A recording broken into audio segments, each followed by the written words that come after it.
This is Manhattan Insights, a Manhattan Institute production. I'm your host, Raihan Salam. The competition for the world's best and brightest is intensifying. And from China's 1,000 Talents Plan to the United Kingdom's Global Talent Visa, both our adversaries and our allies are seeking an edge. The U.S. once excelled at attracting high-skilled immigrants, who in turn contributed to some of the nation's signature 20th century innovations.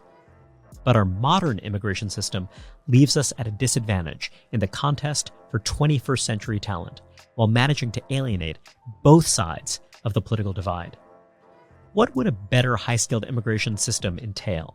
And what would be the long-term benefits of reorienting our immigration system in a more selectionist direction? Caleb Watney is the co-founder and co-CEO of the Institute for Progress, a think tank based in Washington, D.C. He manages IFP's metascience and immigration research and studies policies that might help rebuild state capacity and increase long-term rates of innovation. He joins us on this episode of Manhattan Insights to discuss the need for a proactive approach to high-skilled immigration. Caleb, immigration is one of the central issues in America's contemporary culture wars. It's an issue that has become very tribal. There's this very polarized reactive kind of dynamic. And one of the core arguments that one will hear about immigration, about opening America to newcomers, is this idea that it is the morally right thing to do. You hear from some very thoughtful, sophisticated people this idea that we do not have the moral right to exclude people, let alone exclude them violently from our country. And then there's another view that, we ought to base our immigration policy on what best serves the national interest. I wonder if you could talk to us a bit about that. I mean, for you as a policy advocate, someone who's been around this debate for a really long time, how do you think about that divide? That's a great question. One of the things that I think is difficult, both about immigration and about a lot of other policy areas, is that these things are oftentimes correlated with deeper moral values, and those are sometimes much harder to assess or find compromise on than, say, empirical facts or sort of pragmatic policy solutions. And it ends up, making it really hard to find common ground on issues that are objectively very important. One concept that we found helpful for my organization, the Institute for Progress, is, and actually we're sort of cribbing a term from our mutual friend Sam Hammond, now at the Lincoln Network, but I think you can contrast the idea of bipartisanship, where both sides kind of meet in the mushy middle. They're both giving up a little bit of ground, but neither of them is completely happy with kind of the solution they find, with transpartisanship or cross-partisanship, where both sides end up supporting the same policy, but for different reasons. And I think actually that second one is much closer to how we approach the issue. And so I wouldn't say, we have a specific view on kind of what are the underlying values, or what is the correct moral position around immigration. Instead, I think we're trying to find ways of connecting what we think are good pragmatic policy solutions to moral language or true arguments that sort of sides on both sides of the aisle can end up supporting. Both because I think that's a more practical kind of way of approaching policy advocacy, but also because it creates more durable policy wins. To kind of use another example, the recently passed CHIPS and Science Act, which passed last year. I think, Democrats ended up supporting it because they really like the idea of investing in our public institutions of science. Republicans ended up supporting the bill because they really like the idea of, securing American leadership, making sure America was going to, be surpassing our rival in China with regard to, scientific and technological investment. So I think that's a fruitful policy framework we've had for thinking about these pretty thorny issues that do inevitably have lots of kind of moral dimensions. And so for immigration, and particularly we focus on sort of this aspect of high-skilled immigration, I think there's ways of sort of attaching a lot of the ongoing arguments to the moral narratives that kind of both sides talk about. One of the challenges, Caleb, when you're a participant in these debates, or when you're a thoughtful person who's trying to make sense of them, is that you're right that one can, in principle, separate out these normative foundations from some of the best social science evidence we have about this or that outcome of policy. But I think that there are a lot of people who approach this debate, this conversation, from a place of distrust. That is, okay, so you are telling me that this policy is going to have benefits X, Y, and Z. Yet I also know that you have a strong normative commitment to some sort of cosmopolitan ideal. So then it could be that, well, why would I actually trust your policy analysis? You know what I mean? It is kind of one of these things where, how do I know that you're not engaging in some kind of casuistical reasoning? How is it that I know that you're actually making some, you know, rigorous analysis grounded in the idea that there are meaningful trade-offs if you believe that some of, call it the negative externalities, the potential downsides, if you believe that it's actually racist, offensive, xenophobic to even contemplate them. You know what I mean? I wonder kind of how you'd approach that when you're trying to persuade someone who is, say, coming at it from a more skeptical, restrictionist position, that is immigration debates. Right. I think just from a practical perspective, you can kind of start with the perspective that, America is a democracy. We are representative democracy, and the people that vote and the representatives of those voters end up ultimately shaping the laws of the land. And so I think we sort of like take that as a given. And I think the natural implication of that is that making the case that immigration ends up benefiting the average native-born American is, I think, essential for actually persuading people. And so we take that as a given in terms of our own work. And we always try to couch kind of the work that we're doing in terms of strengthening the American project, strengthening the American people. But of course, I think we're sympathetic towards a lot of other perspectives as well. So this is another thing that can be quite challenging, where when you're talking about the politics of immigration, particularly given the last, 10, 20 years, you have the situation in which it's typically folks on the progressive left who are trying to advance, call it admissionist or expansionist policies. And it's folks on the right who are embracing restrictionist policies. So what that means is that you'll get something like what we saw in the big, seemingly endless conversation leading up to the Inflation Reduction Act, in which, you basically have one side of the political aisle that wants to do something, and therefore it's that side of the political aisle's priorities that get reflected in the various proposals. Can you talk to us a bit about your experience there? Because I understand that you were kind of involved with the crafting of different legislative proposals, trying to inform that debate. Tell us about what that looks like when only one side is actually trying to move immigration policy. It's a good question. So we were a little bit more involved, I think, in the sort of chips and science bill than we were in the Inflation Reduction Act. We sort of played a little bit in there, but I think we found more of the sort of productive conversations to be in the chips and science bill, partially because it was bipartisan. I think like an ongoing effort that we care about is making sure that you have durable policy wins. If you end up just sort of having a policy that sort of goes into effect and it is, sort of really one-sided, it immediately becomes kind of a target for say, reversal in a future administration. So if it happens via reconciliation, then that's something that could be easily reversed when partisan control of Congress changes. Yeah, potentially. I mean, you still are dealing with the fact that a legislative victory is, I think, on average, going to be much harder to reverse than, say, something that's done through executive. But yeah, on average, I think if it's passed under a one-party vote, like the odds of it getting overturned in kind of a future administration are certainly just higher. And for a lot of the policies that we're kind of seeking, sort of the long-term consistency of them are really important. I mean, I'm sure we'll dive into this a little bit later, but we really approach our immigration work as how can we make the United States appear as kind of this beacon that is actively attracting top international students, scientists, mathematicians, engineers from all over the world. And so if we have a lot of kind of back and forth uncertainty across administrations or across congressional parties, that kind of uncertainty is itself a de facto kind of like push away from the United States. And this is also kind of, I think, reflected in some of our other work on things like the H-1B, where uncertainty is itself a thing to kind of be avoided and try to get around.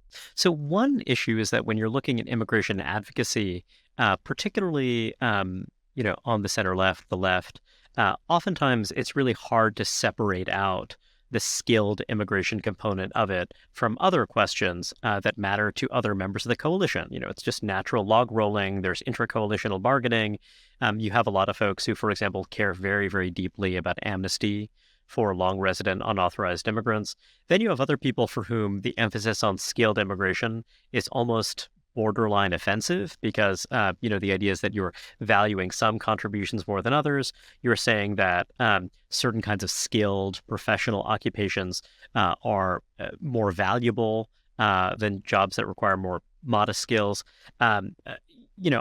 I wonder how you navigate that, because when you're trying to make, your hard-headed case for scaled immigration and saying that, look, we might want to litigate these other things. You, Caleb, might sympathize with these other objectives, but you see that as a priority.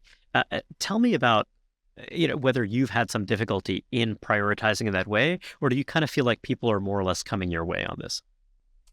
Yeah, I think it depends a lot in kind of the specific context in which you're speaking. So again, as you sort of notice as a theme across our talk, we try really hard to make sure our issues avoid being sort of polarized. I think Robin Hanson has this, metaphor of the traditional political divide as being a giant tug of war match where, you have kind of two sides that feel very dug in an issue and you're constantly pulling.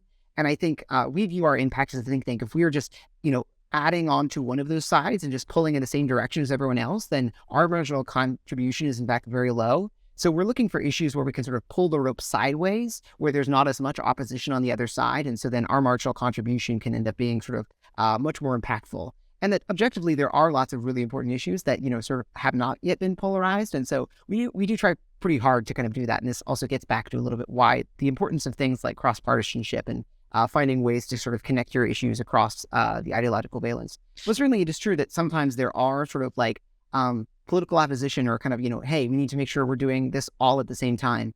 And I think the traditional maybe read of immigration policies over the last couple of decades has been that, theoretically Republicans might be willing to do just high skilled, but Democrats want to keep sort of looping in everything together. I think that sort of that's less true now than before in your view. I think that's our perspective. I mean, so as we were pushing for things like, say, a green card cap exemption for STEM PhD students, kind of, in the CHIPS and Science bill, that provision actually passed the sort of democratically controlled House. In fact, it was a party line vote, basically, that Democrats, their version, the America Competes Act, which then sort of got reconciled to become the CHIPS and Science Act later in conference. That provision, included a sort of green card cap exemption just for STEM PhDs and STEM masters. And so I think there's a sort of outdated view that, Democrats would never kind of like go for something like that. And maybe, if it got a big targeted push and suddenly it was all over, MSNBC and people were calling it, sufficiently exclusionary, it might not happen. But certainly I think the perception has been a little bit outdated. I think that's very astute. It's also partly because, we're many years into a process of education polarization. We're into a process in which when you're looking at upper middle income metropolitan voters, they are moving left or increasingly identify with the Democratic Party. And one assumes that has some effect on how people perceive these flows and their long-term political implications. So you've argued that it is an urgent concern for the United States to win the competition for global talent, and that our immigration system currently leaves us at a disadvantage. So I want to kind of parse each element of this. First, what exactly is it that you mean by a competition for global talent? This idea that superstar talent is a precious and scarce resource. Is that premise right? Walk us through that. Right. So it might actually be slightly illustrative to kind of almost think through my own career development actually has been shaped by this exact question. So when I first sort of started in DC public policy, I was really focused on driverless car policy. Actually, that was kind of the first issue I cut my teeth on. But as I was kind of working on the issue, I found, really what kind of actually, what affects driverless cars? And it's kind of AI in some sense. AI could show itself in productivity through things like driverless cars, or it could be drones, or it could be other, large language models. And so I sort of like worked my way up, and then I was on AI policy. And then while I was working on AI policy, I was like, well, AI is really just one of many technologies. And in some sense, like it's sort of this broader process of innovation I care even more about. So let me go work on innovation policy. And then even while I was working on innovation policy, I found myself thinking about what are the inputs to innovation policy? And I think you could think about it broadly as sort of there's scientific funding and kind of the way in which we finance innovation. There's sort of the physical environments at which it happens, superstar economy or superstar cities, agglomeration effects that seem to have these productivity benefits. And then there's the human capital, kind of the humans themselves who end up sort of, shaping these inputs. And I think, especially in the knowledge economy we have today, that's arguably becoming the most scarce element. This is slightly less true than when I was writing about this a few years ago, but still relatively historically, interest rates are kind of on the low end, and so it's actually not that difficult for federal governments to find billions of dollars to invest in new science and technology. The CHIPS and Science Act is one example of this from last year. Similarly, there's lots of like big cities kind of all over the world where you could conceivably have agglomeration clusters. And yet it seems like the most scarce element today are kind of the most brilliant scientists, engineers, mathematicians from kind of all over the world. And what are their preferences for kind of where they want to work and what kind of work they want to do. And so we've seen, historically in the United States, this has actually been our single biggest sort of asymmetric advantage. It's where we sort of derive the largest share of our sort of, Nobel Prize winning work are themselves either first generation or second generation immigrants at a very high degree. If you look at the share of Fortune 500 companies that are launched in the United States, over half of them were ended up, founded by an immigrant or co-founded by an immigrant. Across a lot of metrics, the number of high quality patents, again, the number of Nobel Prizes, like on a lot of these margins, immigrants are sort of disproportionately contributing. And I think a lot of that is because the United States has kind of provided this beacon out into the world that, we want to be the place for the most ambitious, the most cutting edge work. And, as a nation of immigrants, we got a lot of the most ambitious, the most entrepreneurial folks who kind of immigrated here. I think that message, that beacon, that bat signal is in some sense still operating out in the world. Caleb, one issue here is that when you talk about the extraordinary contributions of immigrants, there is a power law distribution here, as in so many other domains of life, where for example, if you look at the number of billion-dollar startups founded by immigrants, it is really striking how many of them come from a small handful of countries, and within those countries come from a tiny handful of regions, perhaps even come from a tiny handful of higher education institutions. For example, if you look at India is a country with, over 1 billion people, vast country. If you look at the people, who've emigrated from India to settle in the United States, this is drawn from a very unusual slice of the overall Indian population.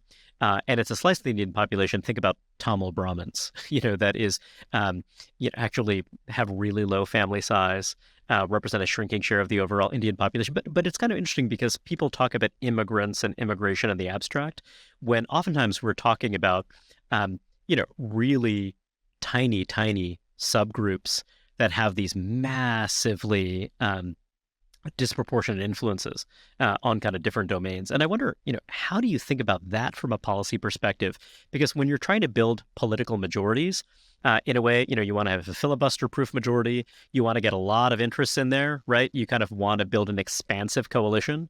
But the kind of work that you're doing when you're saying that I want to find that needle in a haystack, I want to find that person who's going to be really, really extraordinary, that involves making fine-grained distinctions. So it's almost like there's a fundamental tension between advocacy, which is kind of like, hey, we're going to open the doors to a ton of different people who are really impressive. But of course, even when you're talking about STEM PhDs, oftentimes there's going to be a small fraction of those STEM PhDs who are actually going to be most impactful. How do you reconcile that? I guess one way to reconcile it is that we don't know ahead of time who is going to fall in that kind of hyper-productive category. But I'm curious to kind of hear your thoughts on it. It's I think, insightful question.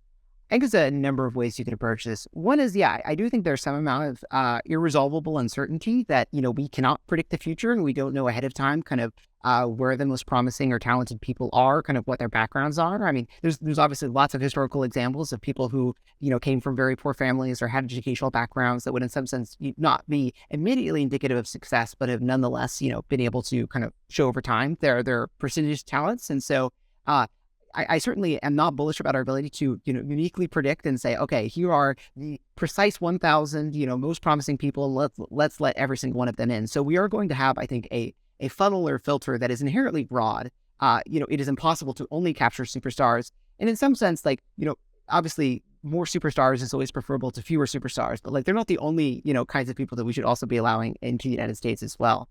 I think our net can sort of be broader than that. Although I think one maybe concept here that would be useful to get at is some countries, and I alluded to, or I think you alluded to earlier, sort of this increasing competition over the world superstars. Some countries are explicitly starting to promise what you could call potential, high potential. And so, the United Kingdom has an explicit visa which is trying to target high potential. If I could point to one major flaw in the U.S. immigration system, among many, but one is that we oftentimes are too retrospectively focused as opposed to prospectively focused. A lot of our systems are set, once you've already demonstrated tremendous potential, you've already started, the big company, you already won your Nobel Prize. It's in fact quite easy to come to the United States. But oftentimes from a national perspective, the highest value is trying to get them, before they've in some sense done all their major contributions. We want them doing their contributions in the United States. And So so that there's spillover benefits from that. And also just from a crude perspective, you want to capture as much of their productive working lives, even from a fiscal perspective. You don't want them when they're 75 years old, so that you're only capturing a small slice of the benefit over the life course. the youngest people who have the most productive work ahead of them have the largest positive spillovers. And so insofar as I do think that is a good and productive role of the federal government is to try to account for these, positive or negative externalities, then that certainly seems like something that should be taken account of. So I wonder, when you're thinking about, this kind of idea of building filtering mechanisms and the like. So, on the one hand, we're not going to be able to predict this perfectly. We don't want to be too retrospective. So I'm curious, you've done a lot of comparative analysis. You've looked at what other market democracies have done in designing their immigration policies. One thing that's striking is that the United States, relative to other market democracies, despite this reputation of the United States as a nation of immigrants, my understanding is that we admit a relatively small number of immigrants relative to the size of the overall U.S. population or relative to the size of the overall U.S. workforce. But I wonder, what do you think of as some of the best practices? Right. I think it's useful here to distinguish between there's immigration practices, and then there's, you could call it sort of immigration attraction or immigration signal, immigration culture. I'm not quite sure what to call it, but the United States is doing quite poorly on the former and still quite well on the latter. In some sense, like if you take the proxy of you ask, the top 10,000 most promising high school students all over the world today, where would they in some sense like to live?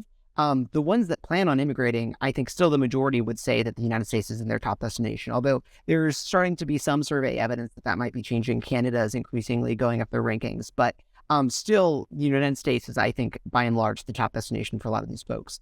Whether or not they can actually come to the United States is, of course, a second question. In terms of the laws and procedures and regulations that are used, I think people will commonly cite, Canada, Australia, the United Kingdom, as, pretty stark examples in terms of the positive. It's, much easier if you're, say, an entrepreneur or you are a promising person who just graduated from a PhD program to, sort of find a easy, predictable pathway to permanent residence in a lot of those countries.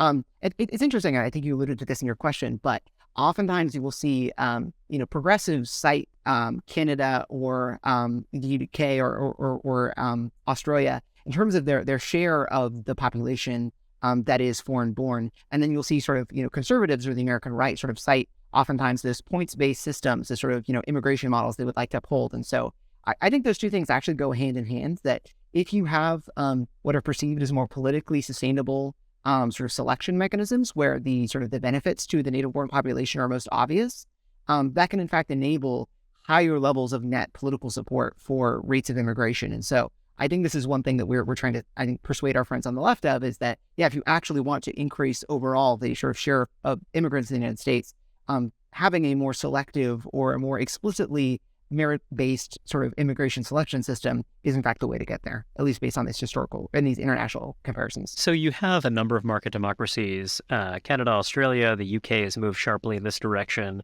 that have these oftentimes quite elaborate point systems. Certainly there are a lot of U.S. immigration advocates who are skeptical of these approaches, but I think the kind of broad idea of ensuring that there's some national interest alignment when it comes to how we think about inflows. But you also have China that is taking an interesting approach. China is not a country we typically think of as a country that embraces mass immigration. Certainly for most of modern history, China has been more a source of immigrants than a country that has been attracting immigrants.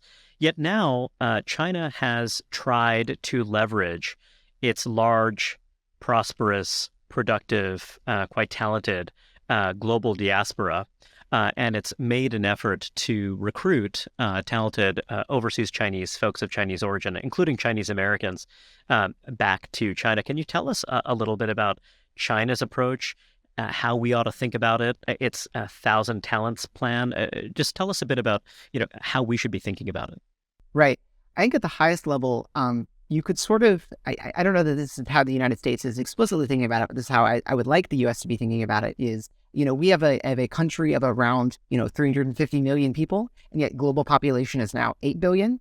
And in some sense, we have access to that entire global population, and we can sort of take the best and brightest from across that huge population across the world and sort of integrate them into U.S. We institutions. can because of a relative attractiveness as a destination, because the Yeah, presence of these and agglomerations. precisely, and because I think in some sense, because we have been doing immigration for hundreds of years, it's just easier to I think I think assimilation rates, and you might actually know this literature better than me, but seem to be pretty high in the United States, I think, relative to a lot of European countries, and partially that's because we have a national identity that is less cohesive around a particular ethnic group, and has always been, I think, more around a kind of ethos or set of ideas, and that allows us to I think, assimilate immigrants at a higher rate, and specifically assimilate immigrants from lots of different countries. You see, again, this is a little bit of a tangent, but a country like Brazil does have a fair number of immigrants, but they tend to be sort of regional immigrants, is my understanding, and less sort of explicitly international. And so if your sort of goal is to be able to integrate the best and brightest from all over the world, you actually need to have, in some sense, pockets of all over the world in your country so that they can sort of feel at home. There is something to this kind of like melting pot idea. And I think that is a unique advantage that the United States has. So the diversity of immigrant inflows can be advantageous because it means that, basically enhances the attractiveness to kind of high talent migrants. Right.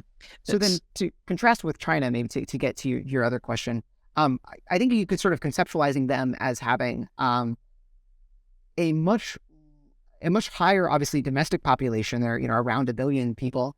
And they are trying to make sure that they sort of, maximize the innovation potential of that 1 billion people. And their main problem is that a lot of their most promising young people, in some sense, are going elsewhere to study. And so they have the 1,000 Talents program, which is specifically designed to attract back sort of people of Chinese origin that either were born domestically or were born foreign, but sort of have that sort of ancestry, and attract them back to China. They do also have the 1,000 Foreign Talents program, which I think is lesser known, but is sort of an immigration or program of some sorts, where they're trying to specifically attract international talent to China.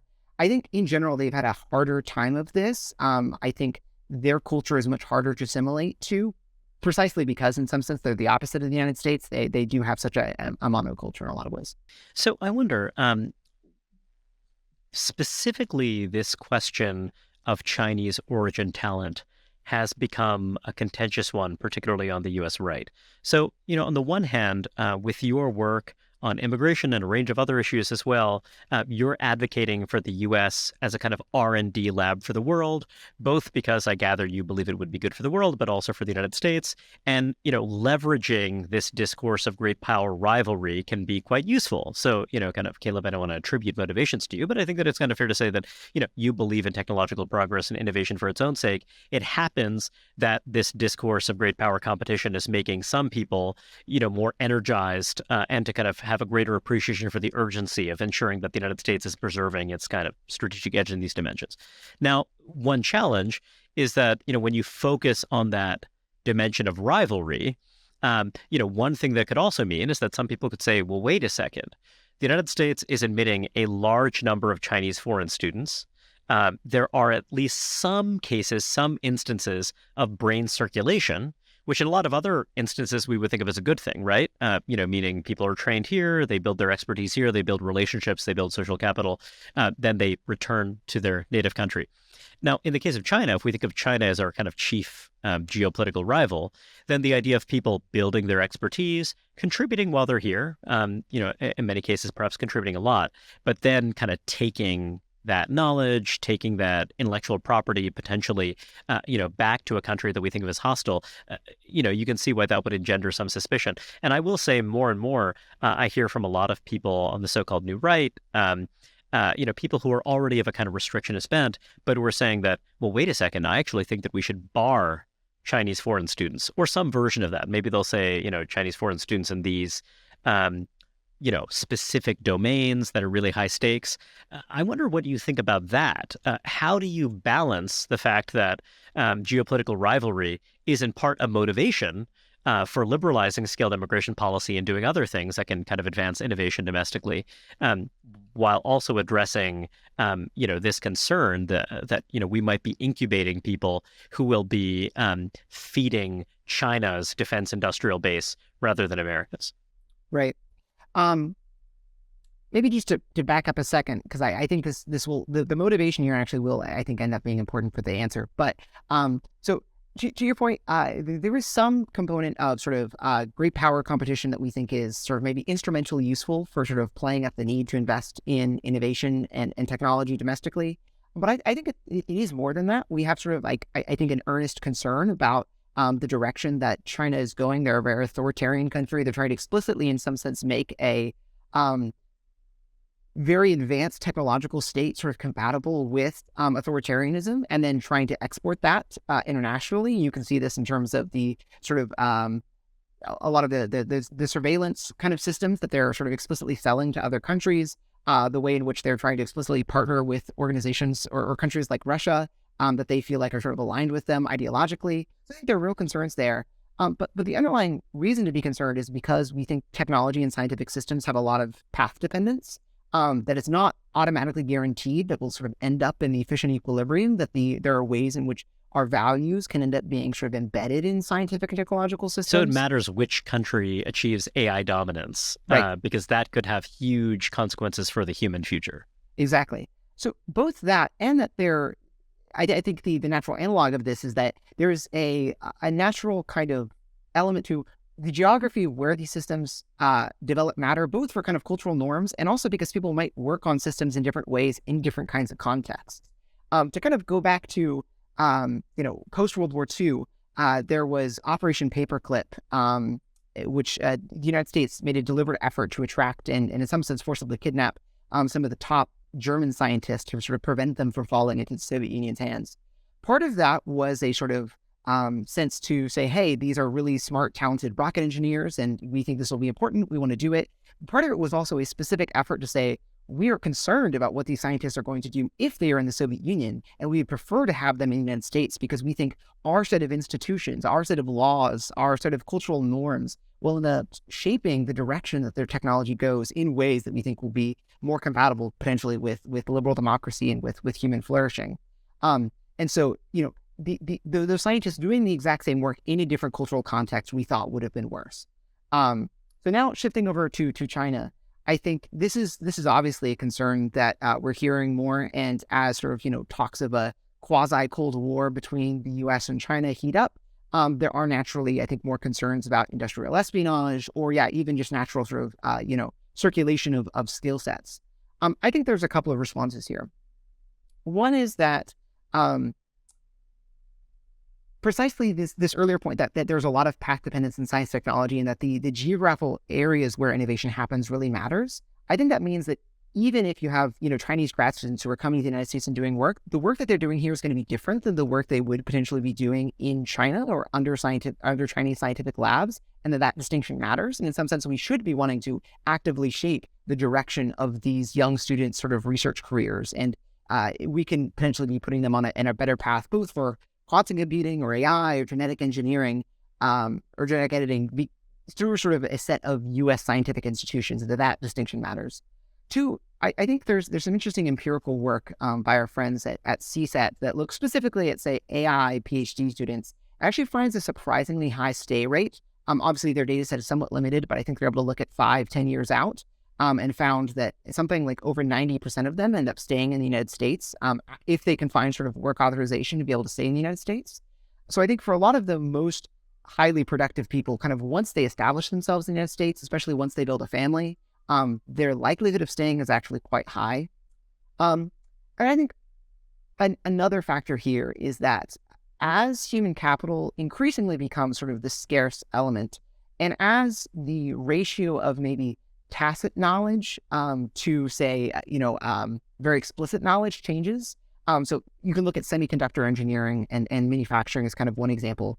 China has been trying to replicate Taiwan's semiconductor manufacturing for a long time. They've been investing hundreds of billions of dollars. They have, very aggressively recruited several even, Taiwanese semiconductor experts to kind of help them then rebuild it.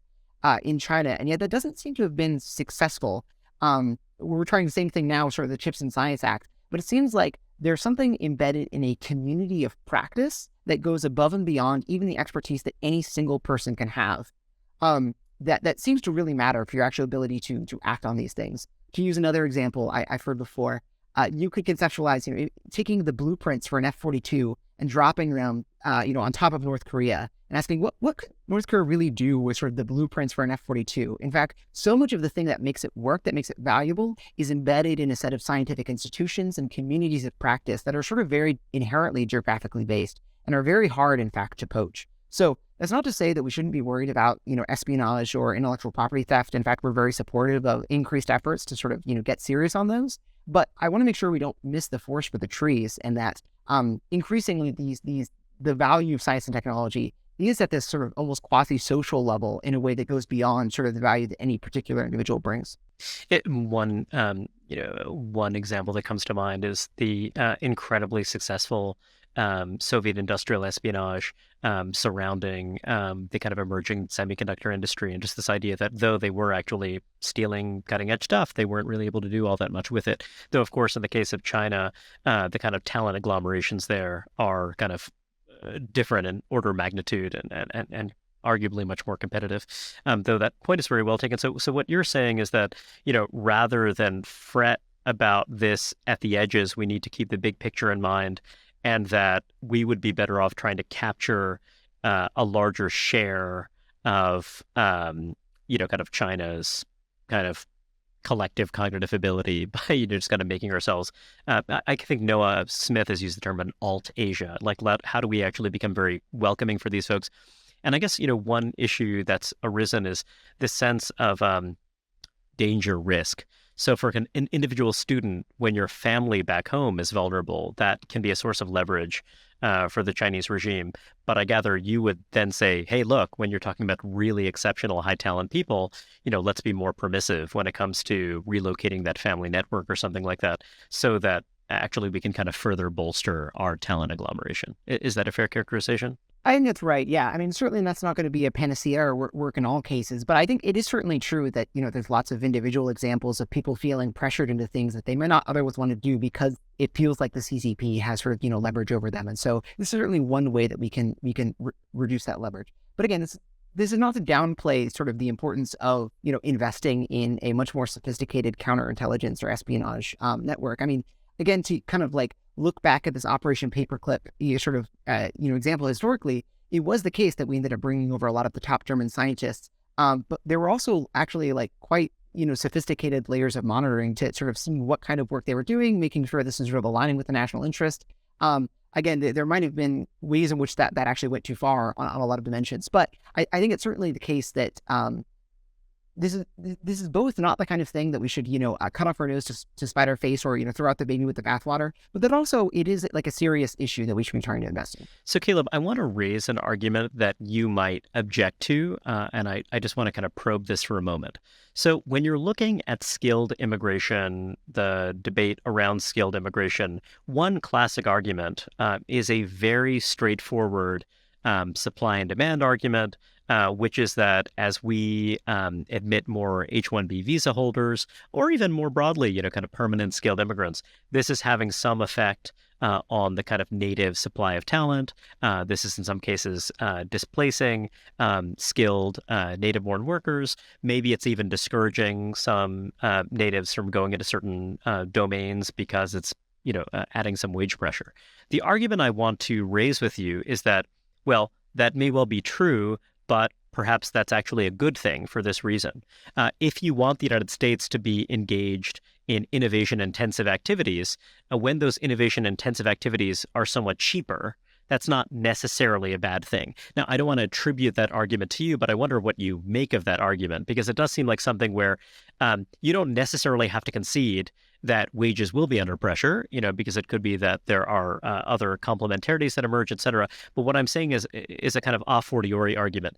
Even if it were true that skilled software engineers would be earning somewhat less, that actually that could be a feature, not a bug, when it comes to where big complex enterprises actually do the most cutting edge work. I wonder what you think about that. Literally, I actually have not heard that argument before. I think I have a couple of reactions to it. One is, and as I'm sure you're very well aware, I think that the traditional response to kind of like, oh, but what about sort of undercutting labor? What happens if you just sort of plugging this into a normal supply and demand model? You get a supply shock. Is that, immigrants are themselves people and they sort of demand, things as well. And so you can sort of get compensating differentials on that. But I think it is probably true that sort of the more narrow you get into a lot of categories, the more in which you can sort of have weird ways in which you're thrown off equilibrium. I mean, again, look at the classic Muriel lift experiments. The more specific and narrow you got of sort of, high school dropouts within a particular geographical region, it seems like maybe there you did have some negative consequences. I think similarly, you could look at sort of the flip side of a lot of the insane prices you're seeing in certain very niche areas. When you're paying certain kinds of very talented machine learning engineers with X number of years of experience, $1 million salaries. That is partially a sort of a way for the market to call out and say there is a dramatic disequilibrium effect here, and we are sort of really hurting for additional talent. And certainly, if you were able to duplicate that, you would expect prices to sort of have some offsetting differential. So I don't think that's like a totally insane idea. But again, traditionally, we're sort of concerned about wage growth overall. And I think in the long run, we certainly care about sort of productivity and innovation because we know that sort of is long-term the path to prosperity. But I think the more narrow you're looking at very specific subgroups, both within kind of demographic groups, but then also within skill things, like I don't want to say that there could be no wage effect. Caleb, you wrote an essay for the New Atlantis not too long ago that I consider one of the most insightful, provocative articles, kind of in what is a very crowded domain. A lot of folks kind of thinking deeply about this issue, but I thought it was really quite brilliant, in which you advance this idea of what you call pro-migration. You envision a federal department whose agents, acting as talent scouts, could be given bonuses based on the performance of the individuals they let in, with benchmarks around high salary, company formation, academic awards earned, high-quality patents filed, paper citations grants won, or any number of metrics of success we care about. Tell us about pro-migration, the inspiration behind it, and whether or not you think of this as a kind of practical idea that could be operationalized by our decidedly imperfect federal immigration bureaucracy. Right. So the article was trying to do a couple of things. One of which it filled out, which was, trying to, spark a new term. I've always wanted to be able to say, oh, I coined something. And unfortunately, pro-migration, has not yet taken off. So we'll see if this podcast episode can revive it. And my co-founder at our think tank, Alex Stapp, has sort of always made fun of me for the term. So we'll see kind of how it does. But the basic idea was that our immigration apparatus is a very reactive one. It's very much like build it and they will come, which feels very off how we look at, and again, these are on a more micro level, but when you can compare how do individual companies, how do top sort of sports teams, when they're trying to get the best of the best to sort of, increase the productivity of the whole unit, they're very much not reactive. They are very proactive. Which is sort of where pro-migration is a proactive form of migration, sort of the origin of the term. They're trying to aggressively go out and make sure and try to actively bring over the top, athletes. You see this a lot in college sports. I mean, honestly, what really dictates the success of, top head coaches in college is not even necessarily their playmaking ability or their sort of ability to motivate members of the team. That obviously matters, but oftentimes being a good recruiter is like the single thing you're looking for, especially for kind of like a smaller, more up and coming team. But even at, big places like Alabama or Clemson, their ability to proactively attract talent is like a huge determinant of their success. And I think that you can easily apply that to sort of the nation state level. And this is also not a novel idea. And the 1,000 Talents program you were describing before, the 1,000 Foreign Talents program, these are examples of a kind of pro-migration. Though, of course, the question is, how is that incentivized? How do they approach it? What can we learn from that? Obviously in a very different context, but there are precedents for this. Totally. Operation Paperclip, another precedent for it in a sense. Yeah. Yep. Our friend Anson Howes, who's also an economic historian, has written a couple of interesting things looking at, historically sort of individual coaching of sort of, English and French inventors kind of as especially the English government would try to bring them over. I think also some like German metallurgists, and so they gave them sometimes extra patent protections, or sometimes just straight up compensation to basically come and, instead of doing their industry in France or Germany, do it in the UK, because they recognize, hey, this is actually really important for kind of our national economy. So yeah, the idea itself is not unprecedented. But the By the United way, States, fascinating that was the case, because, if you think about England's rise as being laissez-faire, I mean, that's an example of a really kind of creative intervention that seems to have had meaningful consequences in building up a new agglomeration. totally agree. Yeah. So the inspiration for pro-migration, you saw these kind of historical cases.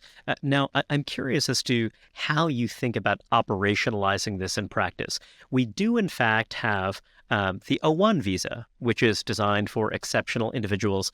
However, as you note in the article, the O1 visa isn't necessarily fit for purpose with a kind of larger ambition you would have for pro-migration, the potential of pro-migration for the United States. So the O1 visa is for immigrants of extraordinary ability. It was passed by Congress in the early 90s as part of a larger immigration reform, but it was supposed to be sort of capturing the fact that we wanted to make sure that we wouldn't be missing out on, someone like a future Albert Einstein, that, they would sort of have a very streamlined pathway to the United States. And so there's the O1B, which is meant for, the O1A, which is meant for folks with sort of more scientific, engineering, mathematical talents. And then there's the O1B, which is meant for sort of more cultural talents. And so you have sort of soccer players and fashion models and other folks. In fact, I don't know if we have full confirmation, but I think it's commonly assessed that Melania Trump probably came in on the O1B, which is sort of a fun fact. But what's interesting about it is that it's an uncapped visa. So there's not a specific number of folks that are allowed to be admitted into the United States on the O1. It is a temporary visa, so it does not grant you a green card. But it is pretty easily renewable, so long as you're still in the United States doing the extraordinary work that brought you there in the first place. It's a pretty streamlined sort of renewal process. And so at the very least, it can get you into the United States. It give you work authorization in sort of a flexible way, much more flexible than... What is the temporary to permanent pathway? I wonder about that, because when you're looking at H-1B visa holders, there is a very constrained pathway, but there is a pathway to go from temporary to permanent. What typically happens with O1 visa holders? Yeah, so I believe it's the EB1 has sort of similar kind of extraordinary ability sort of as a criteria. And so one common pathway is to go from the O1 to the EB1.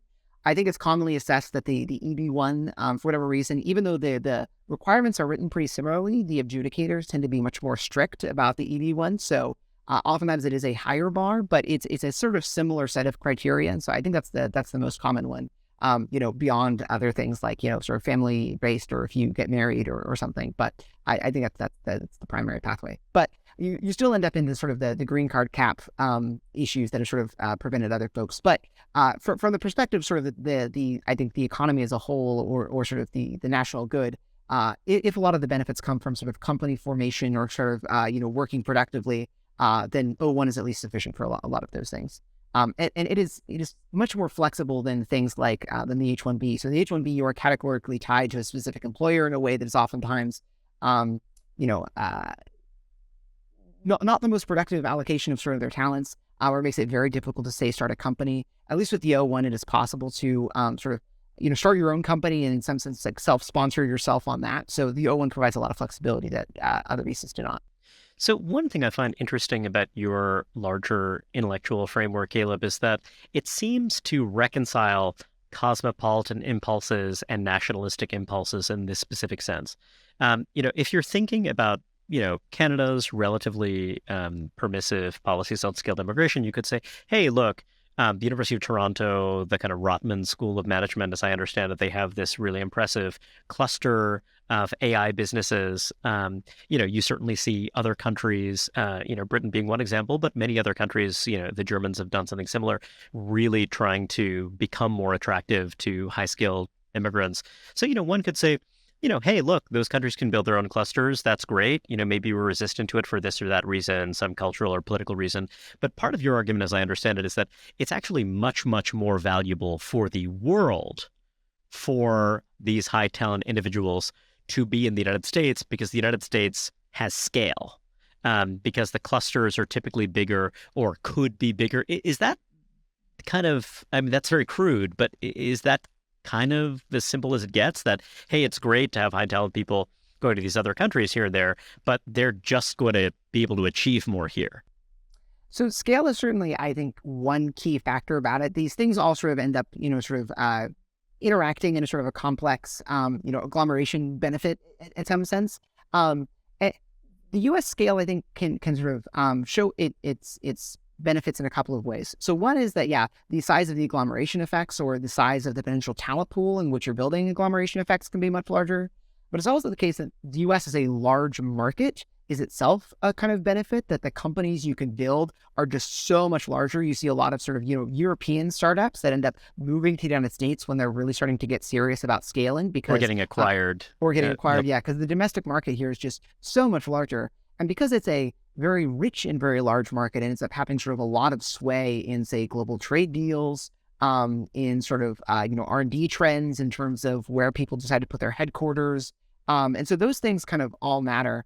But I also don't know if that captures it fully. I think there is a kind of, tall poppy syndrome, as has been called in sort of Europe, where sometimes outlier success is not always celebrated in the same way culturally it is in the United States. And so, no, I think this is like a very kind of like leaning into the strengths of the American project as qua the American project, that, we have a specific culture that makes, these kinds of adventures most productive here. And so there are additional benefits to sort of the globe by having them here. One interesting way of trying to measure this, there's this famous set of papers around the International Math Olympiad, which are, for your listeners, are basically some of the most ambitious and talented sort of, high school mathematics people, basically around the world. And so they'll come compete in this international competition. And a set of economists basically looked at sort of the participants in an International Math Olympiad, and then in some sense controlling for their score. So trying to control for sort of what's the underlying intelligence or skill set, basically. How productive are they across their careers depending on where they go? And found that there were really large benefits, for people who decided to immigrate. But by far the largest ones, even across countries, were kind of to the United States. So comparing the US to the UK, I think they're about twice as productive as measured by, say, patent citations or, academic papers published in mathematics specifically, for those that move to the United States as opposed to the UK. And so I think a lot of people would sort of say, oh, surely you could have just as many good, scientific opportunities to contribute in the UK. And yet it seems like, for whatever reason, the United States, for kind of this complex set of cultural and geographical and, large S factors, ends up being sort of a really dramatically more productive destination. Fascinating. So if there were some agency devoted to a pro-migration strategy, the International Math Olympiad would be a good hunting ground for it. One thing that's implicit in a lot of your work and a lot of our discussion, Caleb, is this idea that you really do believe that there is such a thing as cognitive ability. There are other qualities, grit, determination. When you think about the complexity of U.S. immigration policy, you could say that, hey, it might not be as straightforward as what Canada does for skilled migrants, but maybe the doggedness that it takes to kind of navigate it, kind of selects for a certain set of qualities. But I wonder, I have a former colleague, Connor Harris, who raised a really provocative suggestion. Why don't we have in every U.S. consulate and embassy around the world just an open examination that is a test of cognitive ability? We just kind of have people come in and take it. We'll have our other pathways still, but we'll have this as one pathway that would be at least designed in principle to be explicitly meritocratic. Now, of course, there are a lot of people whose heads would explode if we were to create such a pathway. But I'm curious about your sense of that. Is that something that you find a little bit, putting too fine a point on it about the kind of value of cognitive ability per se? Or is that something where you're kind of like, hey, I'm happy for all sorts of pathways. That sounds good to me. Right. Great question. So I think at the highest level, again, recognizing that our sort of selection mechanisms are going to be very lossy and we're not going to be able to specifically choose the most promising people, having a plurality of different kinds of mechanisms looking for different kinds of things, I think is probably a good way. So it might be, in fact, quite bad if like that was the only way of getting to the US, but having it as one way of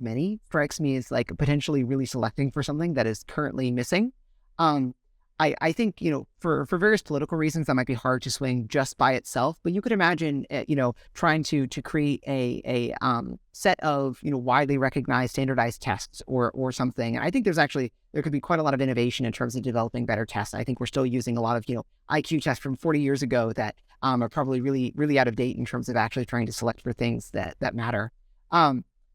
But yeah, I think in principle, I can imagine something like that making a lot of sense. One of my favorite findings from the immigration literature is that when Fiji experienced some serious political turbulence, which led its Indian origin population to feel very anxious about its place in Fiji's political future, it seems that there was this huge increase in educational attainment in that group relative to other groups within the Fijian population.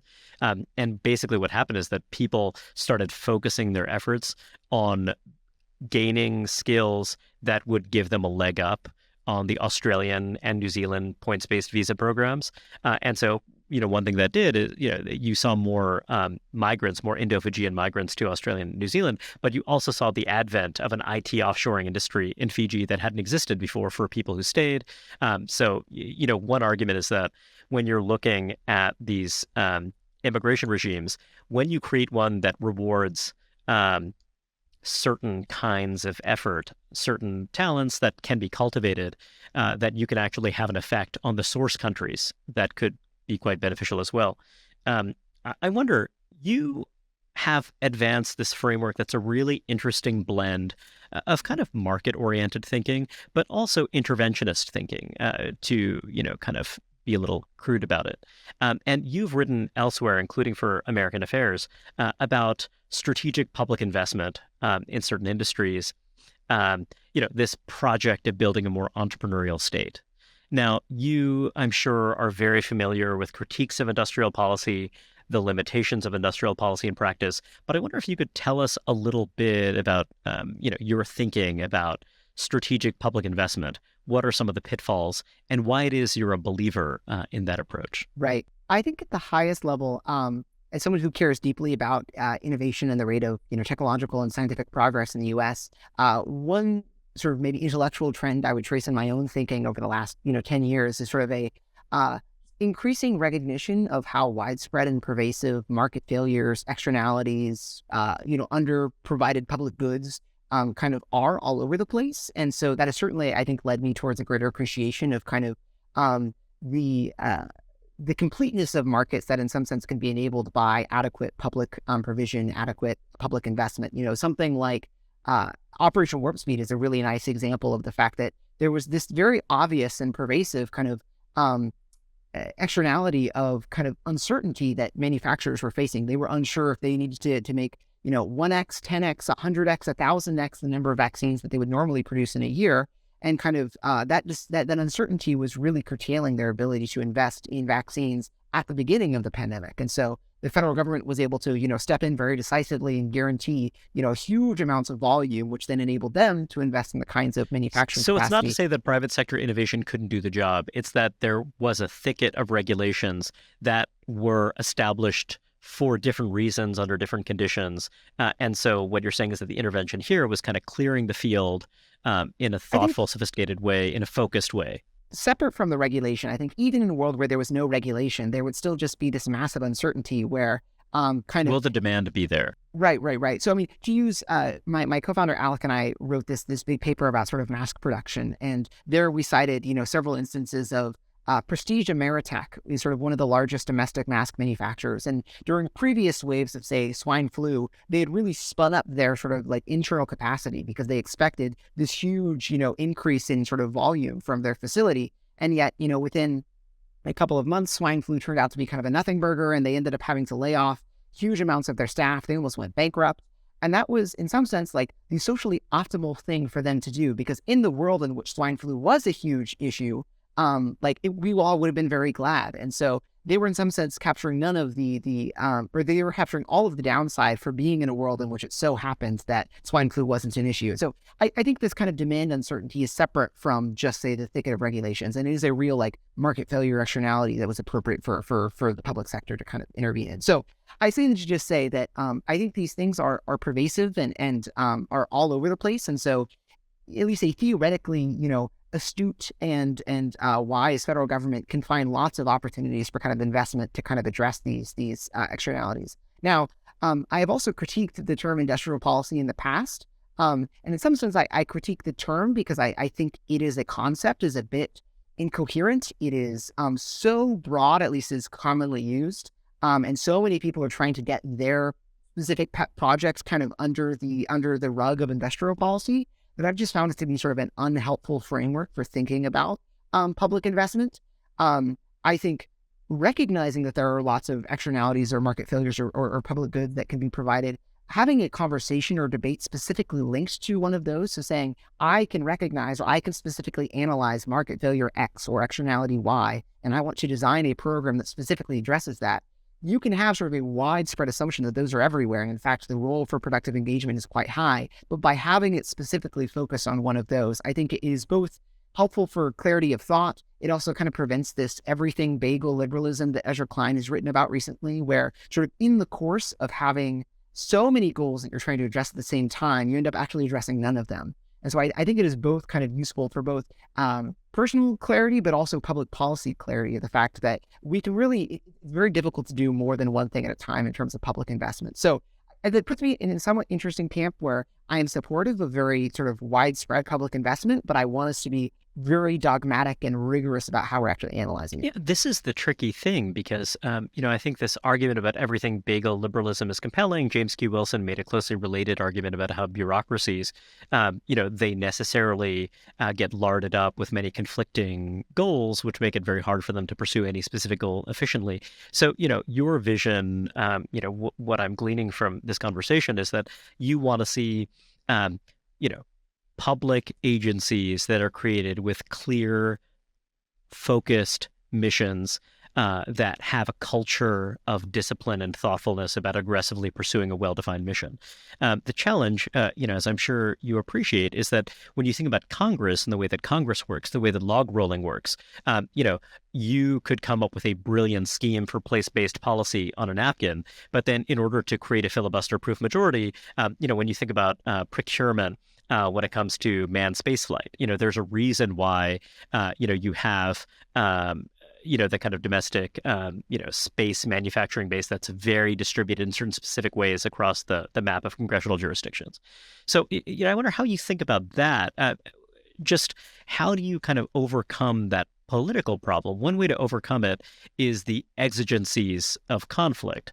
It could be that in the case of the threat of war or something like that, you can get people to really focus. Of course, there are lots of pathologies that arise in those circumstances too.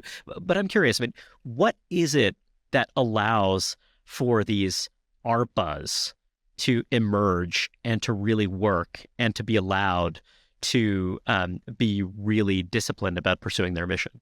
Right. So moving back just a little bit to your, I think your earlier point, your earlier question, it is certainly true that the existence of a market failure or public good per se does not necessarily justify investment because for a variety of public choice reasons, it could be that sort of any proposed intervention could end up being worse than sort of, not intervening at all. And so you do have to do kind of a sophisticated analysis and try to, think through the real public choice actions. But where I maybe part from some of my more libertarian counterparts who sort of, are very steeped in the public choice tradition and sort of see it as a real barrier is that I may be less fatalistic about it. I think we should be clear-eyed about sort of the prevalence of them, but then oftentimes these areas of investment are so important that we have no choice but to try to, go forward and go on anyways. Which is then where, a lot of these state capacity conversations come in, where how can you build a sort of culture within an agency that allows yourself to sort of take on a targeted specific mission and not get sidetracked by 100 other things? That's a really hard and difficult challenge, but I think it's an essential one for kind of our age. Coming to trade-offs, you have identified many areas where the American public sector could be doing a better job.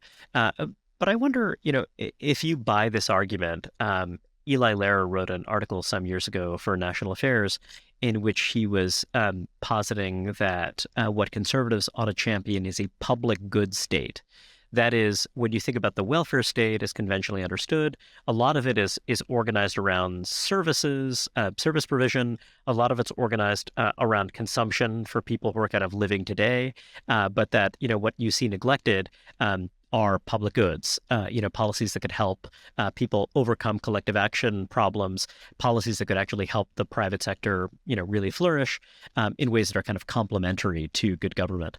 I wonder, would you be sympathetic to the idea of spending less on consumption in the present day, maybe spending less, on the provision of public services, maybe through more efficiency, maybe because we're saying, hey, some of these things are less important than the kind of public investment that you're championing?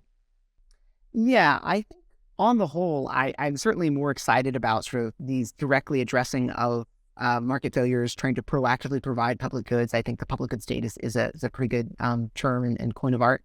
I think partially because those are things that I think will matter more in a dynamic sense of sort of how do you enable like long-term prosperity and long-term dynamism.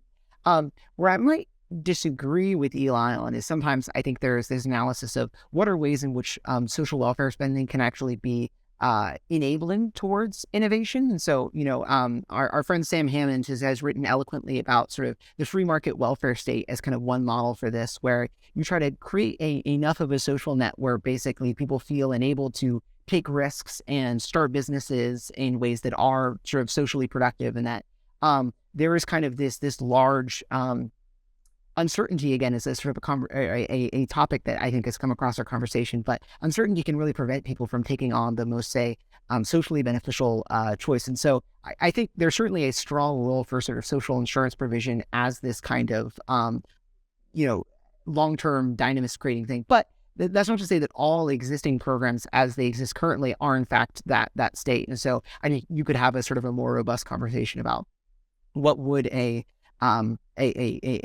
welfare state that is trying to actually take seriously, dynamic, long-term efficiency concerns, what would that look like? But I think the existence of it is in fact very positive. One interesting finding from the immigration literature is that when you're comparing high-skilled immigrants in the U.S. and Canada, what's striking is that Canada might have more permissive, more accommodating policies in terms of admitting people, but that in the United States, college-educated immigrants specifically earn significantly higher incomes, seem to have better outcomes. And one hypothesis as to why that's the case is that there is a selection effect. The United States being a society with, a different kind of safety net that can be, a little bit more difficult to access, not necessarily less generous, I would argue, but, something that can be a little more challenging to access. And also that, at least for a really long time, taxes have been lower for high-income households relative to the Canadian case. So the idea there is that actually, kind of having an environment that is actually more attractive to risk takers is something that has elicited, benefits. I wonder how you think about the interaction between immigration and the welfare state. Is that something that you have a defined view on, or is your view kind of, hey, let's just admit really bright, talented people and it's all going to work out? Yeah, it's not something I have like a super robustly built out framework. I think especially on the margins that we're talking about, or kind of the areas of advocacy that we focus on, it's not something that I'm super concerned about. In fact, there's some ways in which currently, to take, say, the CBO analysis is kind of like one example. Sometimes, like, really the concern is the opposite, that we're not, in fact, properly counting the benefits of immigration, especially high-skilled immigration, relative to the kinds of public benefits. I think there was at one point a sort of a CBO score of like a small amendments that, would have created a STEM PhD exemption, and that was being scored negatively because kind of under the traditional static model, you're not counting increases in labor force participation because the sort of macroeconomy is held constant. And of course, that's where all the benefits come, whereas you are including, in fact, there might be some small side chance that they're taking, ACA subsidies. And so on net, this whole thing, scores as a negative, which seems, I think, pretty not as rigorous as we could do, I'll say. So I wonder, one last question for you. You've been incredibly generous with your time, Caleb. I wonder how you think about the interaction between immigration and demography. So one challenge that the U.S. is facing is that when you think about traditional source countries of immigrants, and by traditional, I mean, kind of post-65. If you look at East Asia, if you look at Latin America, these are both regions that are aging very rapidly, with Central America being a kind of modest exception, being about, call it 10, 15, 20 years behind Mexico on the kind of demographic curve. So it really looks as though actually around the world, with the partial exception of sub-Saharan Africa, though of course that region is also seeing fertility decline that may well intensify in the years to come. You're talking about a kind of global birth dearth. And I wonder how you think about immigration policy in that context. A lot of restrictionists, for example, when they're looking at the landscape, when they're looking at some of the issues you've raised about talent and kind of fostering talent, a lot of times they'll say, hey, why can't we do a better job of fostering domestic talent? But of course, that's also shaped by this demographic backdrop. And then also just as a number of people on all sides of the immigration debate have pointed out, you have to have unimaginably high immigrant inflows that, against this kind of demographic backdrop are just not plausible in order to address dependency ratios, in order to address the kind of burden of pay-as-you-go social insurance programs. So tell me about your thoughts about how demography and immigration policy interact and how they ought to interact in your perfect world. Right.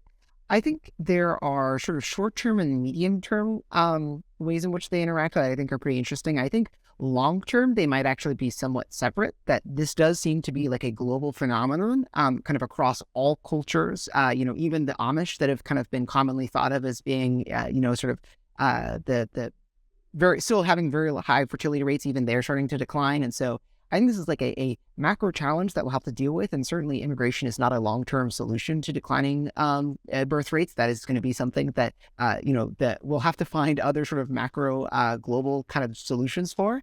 And whether that's more generous childcare subsidies or whether that's improvements in fertility tech that make it easier to have children, like I'm not sure. But these are, I think, like long-term issues that we will have to deal with. I think in terms of how they interact in the short term and the medium term, I think there's actually ways in which these two things can be very complementary. I think as I think the research you've spotlighted in the past has helped show, there are actually ways in which having a higher native-born birth rate can actually increase the rate of assimilation of immigrants. That sort of, especially as the children of immigrants are growing up in primary schools with sort of the children of native-born citizens, they end up sort of assimilating to the nation's culture at a faster rate. And so I think one thing I would be excited about is ways of almost trying to simultaneously facilitate them at the same time, that these can be, to use the meme form, two great tastes that, go well together. You could have sort of, efforts to boost domestic birth rates while also increasing immigration. But I think, long-term, it doesn't really change the challenge of sort of needing to find a way to address global fertility. And Caleb, I mean, is this also one way to think that whether we like it or not, there is almost a zero-sumness to the challenge you're addressing with pro-migration? That is the idea that there is some small number of exceptionally talented people in the world, and in a low fertility world, that zero-sumness becomes a little more binding, and we should be more aggressive in kind of scooping up that talent and incorporating it into the American scientific engine. I think, that's potentially one way. I mean, again, this is going to be like a longer term thing. And so, who even knows what the technological landscape is going to look like? 50 years from now, it could be our set of concerns or advantages is very different. But I think that's one way of viewing it. I feel like oftentimes when we're talking about things like pro-migration, a common concern that is thrown out there is sort of, what about brain drain? And is this in fact bad for sort of the sending countries? And especially if you're talking about, shaping global technology trends, away from, say, Chinese dominance of technologies, doesn't that inherently imply some kind of trade-off? I think there's still like the need for a lot more empirical literature on this, but my rough mental model has been that it seems like for catch-up growth, immigration can in fact be positive sum, that kind of both for the sending and the receiving country, there's some amount of inherent sort of, circulation of talent where people can be trained and then they can go back to their native country. Or also remittances are a large part of kind of at least how, blanket GDP is kind of shared across countries. And so it seems like the empirical literature is pretty clear that at least for sort of developing countries, immigration flows to and from advanced countries can be beneficial. And yet I think for shaping the very frontier of technology, that tends to be a little bit more zero sum, that there kind of can only be, that so few, global clusters, really specializing in quantum computing, and the number of experts in that area probably number in the thousands or the hundreds. And so it is just true that if you sort of, shape where they are working on that from Zambia, Russia, or China to the United States, that is going to shape kind of where at least the frontier of technology is being developed. So it is kind of roughly how I think about that distinction of catch-up growth could be positive sum, but it does, in fact, it is a bit zero sum in terms of where the frontier is. Caleb, there's so much more we could talk about. I really, really appreciate this. Thank you very much for your time. Absolutely. Thanks for having me on the conversation. Listeners, don't forget to check out his work for the Manhattan Institute. We'll link to a scholar page in the podcast description. If you like what you heard on the podcast, please feel free to write a review wherever you listen, and be sure to tune in to future episodes of Manhattan Insights. I'm your host, Raihan Salam.